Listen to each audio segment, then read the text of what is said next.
ខាងខំម៉ាំញ៉ាំយូរហើយចឹងថ្ងៃនេះខ្ញុំមកធ្វើខំម៉ាំញ៉ាំម្ដងខំម៉ាំថ្ងៃនេះខ្ញុំប្រើត្រីពោជាមួយនឹងសាច់ជ្រូក3ជាន់ណាត្រីនេះអ្នកលក់គេថាត្រីពោប៉ុន្តែខ្ញុំអត់ចេះមើលបងប្អូនអើយអត់ដឹងត្រីពោឬត្រីប្រាខ្លាចគេបោកដោយត្រីត្រោតត្រីសាម៉ុនណបងប្អូនហើយខ្ញុំប្រើជាមួយនឹងសាច់ជ្រូកនេះខ្ញុំដាក់ច្រាំជាមួយនឹងម៉ាំផងហើយខ្ញុំហាន់តូចៗខាងក្រៅផងសម្រាប់ម៉ាំនេះបងយកអាម៉ាំដែលគេចោលល្ហុងកោសតសៃល្ហុងលាយតិចៗមានរសជាតិជូរស្រាំនឹងយកមកធ្វើបានឆ្ងាញ់សម្រាប់គ្រឿងកាត់ឆ្អាបនេះយើងមានលក្រីលក្រូចខ្ទឹមសខ្ទឹមក្រហមខ្ទឹមសយើងច្រាំខ្លះម្ទេសខ្ញុំហាន់ខ្លះបដែកខ្លះហើយនេះចោលអត់បានទេម្ទេសក្រហមច្រាំម្ទេសផ្លោកយើងហ៎ហើយបន្ទាប់មកទៀតយើងមកដល់វគ្គធ្វើហើយវិធីធ្វើងាយៗបងទាំងអស់គ្នាដាក់ខ្លាញ់ឲ្យក្តៅដាក់គ្រឿងដែលយើងត្រៀមនឹងចូលឆាវាឲ្យរាងឈ្ងុយបន្តិចបងដាក់ជាមួយនឹងម្ទេសផ្លោកច្រាំនឹងចូលទ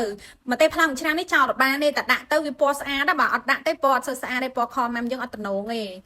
េហើយបន្ទាប់មកទៀតយើងលីងវាឲ្យឈ្ងុយហើយបងទាំងអស់គ្នាដាក់សាច់ជ្រូកចូលទៅដាក់សាច់ជ្រូករំលីងបន្តិចមកមុំតែវាស្លោកសាច់មើលទៅវាចាប់ផ្ដើមចេញទឹកព្រៃមករបៀបស្លោកសាច់រួចយើងធ្វើការដាក់ជាមួយនឹងត្រីចូលតែម្ដងសម្រាប់ត្រីវានៅរឹងអញ្ចឹងយើងអាចកូរច្បល់វាឲ្យវាចូលជាតិបានណាតែដល់ពេលយើងដាក់គ្រឿងក្រៅដាក់ទឹកហើយត្រីវាចាប់ផ្ដើមទន់ហើយយើងកូរលេងបានហើយតែកូរបែកសាច់វល់ហើយបងយើងខានធ្វើញ៉ាំយូរអញ្ចឹងដល់ពេលបានធ្វើម្ដងឆ្ងាញ់មកឆ្ងាញ់បងប្អូនអើយហើយម៉ាំមកពីខាងប្រទេសមានជ័យឆ្ងាញ់មែនទេបងស្រីខ្ញុំទិញផ្ញើខ្ញុំញ៉ាំម៉ាំអ្នកផ្សេងគឺអត់ឆ្ងាញ់ដូចម៉ាំគាត់នឹងម៉ាំនេះក៏ខ្ញុំធ្វើបន់ឆ្លងចាយដៃឲ្យម៉ែខ្ញុំណាខ្ញុំធ្វើទាំងខ្ទះថ្នោតខ្ញុំធ្វើខ្លួនឯងហ្មងណាខ្ញុំឆាខ្លួនឯងហ្មងភ្លក់រសជាតិខ្លួនឯងដូចគេចុងភៅតាមបន់អញ្ចឹងណាធ្វើទាំងខ្ទះថ្នោតទទួលភ្ញៀវចង់100នាក់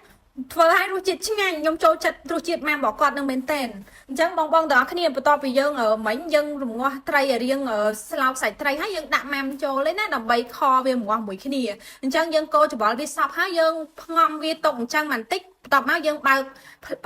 ក្របមកយើងដាក់គ្រឿងក្រៅចូលខ្ញុំដាក់ស្ករក្រហមប៉ុណ្ណឹងហើយខ្ញុំដាក់ថែមជាមួយនឹងប៊ីចេងខ្ញុំដាក់ប៊ីចេងបន្តិចហើយខ្ញុំដាក់ជាមួយនឹងរ៉ូឌីបន្តិចតបមកទៀតខ្ញុំដាក់បន្ថែមមួយទឹកត្រីអត់ដាក់អំបិលទេព្រោះអីម៉ែមហ្នឹងវាមានរសជាតិប្រៃស្រាំអញ្ចឹងកាលណាតែយើងដាក់អត់ភ្លក់ខ្លាចប្រៃជ្រុលអញ្ចឹងខ្ញុំដាក់តែប៉ុណ្្នឹងឯងហើយខ្ញុំដាក់ជាមួយនឹងអំពិលទុំណាមកជូរអំពិលទុំដាក់ទាំងគ្រាប់ចូលអញ្ចឹងទៅឲ្យវាជូរដិតងុំនៅក្នុងហ្នឹងបងប្អូនហើយចាប់ផ្ដើមកូរច្បល់ទៅពេលយើងកូរច្បល់នេះត្រីយើងអត់ទាន់ឆ្អិនអស់ទេណាអត់ទាន់ទុនសាច់ទេណាតែទុនសាច់កូរច្បល់អញ្ចឹងអត់កើតទេអញ្ចឹងអានេះយើងធ្វើការកូរច្បល់វាឲ្យវាចូលជាតិឲ្យវាសព្វគ្រឿងណាកូរច្បល់វាឲ្យសព្វគ្រឿងហើយយើងចាប់ផ្ដើមបន្ថែមមួយទឹកសម្រាប់ទឹកបងទាំងអស់គ្នាដាក់ទឹករៀងច្រើនបន្តិចក៏បានដែរញ៉ាំអាហ្នឹងខ្ញុំចុះទឹកណាញ៉ាំទឹកវាច្រើនហ្មងសាច់ត្រីអស់ពីអ្នកប្តីប្រពន្ធអស់ពីដុំប៉ុន្តែទឹកវាហ្នឹងអស់ឡំចេះតិចព្រោះយើងញ៉ាំផ្ទាប់មួយបន្លែអញ្ចឹងខ្ញុំដាក់ទឹកប៉ុណ្ណឹងនេះខ្ញុំដាក់ទឹកប៉ុណ្ណឹងខ្ញុំងាស់វាដល់វារៀងពុះបន្តិចខ្ញុំត្រឡប់សាច់ត្រីមួយចាហៀងទៀតដើម្បីឲ្យវាចូលជាតិទាំងសងខាងអញ្ចឹងណាបន្ទាប់ពីច្បល់វាចូលជាតិទាំងសងខាងហើយយើងត្រូវផ្ងំវាបន្តិចទៀតដើម្បីឲ្យវាកាន់តែចាប់ជាតិកាន់តែងុំណាតែអាម៉ាំយើងច្រាំល្អិតអញ្ចឹងណាវាឆាប់ងុំទេបងទាំងអស់គ្នាមិនបាច់ងាស់យូរទេតែងាស់យូរបែកសាច់ត្រីអស់ហើយអត់ឆ្ងាញ់វិញទេហើយភ្លក់មើលទៅរសជាតិហ្មងហើយបាច់ថែមគ្រឿងទេអញ្ចឹងអានេះយើងផ្ងំមកសន្ទុះហើយវាចូលជាតិខ្ញុំទៅរៀបចំលក់សម្រាប់លក់បងចូលចិត្តញ៉ាំអីដាក់នឹងទៅបងត្រប់ញងក៏ត្រូវអាត្រប់ស្ងោនឹងក៏ត្រូវអាត្រប់ស្រួយឆៅនឹងក៏ត្រូវទៅសក់ក៏ត្រូវអាពពាយក៏ត្រូវអាស្បៃកញ្ញាញ់នឹងក៏ត្រូ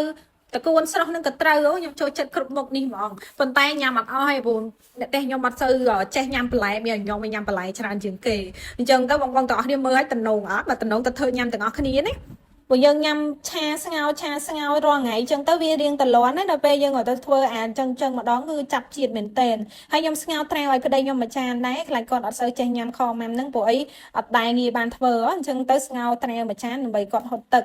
កហើយជាក់ស្ដែងខ្ញុំមិនបានលុកស្ងោនឹងទេខ្ញុំញ៉ាំតែម៉ាំខ្ញុំទេបាយ2ចានបន្លែអស់មិនចេះតិចអញ្ចឹងបងរត់នឹកបងហូតឃើញអីបងទាំងអស់គ្នាសាកធ្វើខម៉ាំនឹងញ៉ាំមើលដឹងតែឆ្ងាញ់ហើយបើអ្នកដែលគាត់ចូលចិត្តពួកម៉ាំពួកប្រហុកពួកផ្អកពួកអីហ្នឹងញ៉ាំអាហ្នឹងដឹងតែឆ្ងាញ់ជាតិសឡប់កប់សេរីតែម្ដងអញ្ចឹងបើបងទាំងអស់គ្នារត់នឹកមកហូបអត់ឃើញបងអាចចូល follow account Facebook របស់ខ្ញុំនេះបានណាហើយបើបងទាំងអស់គ្នាត្រូវការគ្រឿងផ្សំបង្អែមប្រតិជាកម្មគ្រប់មុខទាំងបោះដុំនិងរករាយអីបងទាំងអស់គ្នាកុំភ្លេចឆាតចូល page របស់ខ្ញុំ page ផ្ទះបាយម៉ាក់លីឬ page ទឹកព្រិលតិជាកម្មសុខភាពផ្ទះបាយម៉ាក់លីហើយនឹង page របស់ខ្ញុំមួយទៀតគឺគ្រឿងប្រតិជាកម្មផ្ទះបាយម៉ាក់លីនិង account Facebook ស្រីលីចែមនឹងណាបងប្អូនទាំងអស់គ្នាអាចតាក់ទងមកបានយើងមានបោះដុំនិងរាយតម្លៃពិសេសធានាឲ្យបានល្អឲ្យបានគុណភាពគ្រប់មុខតែម្ដង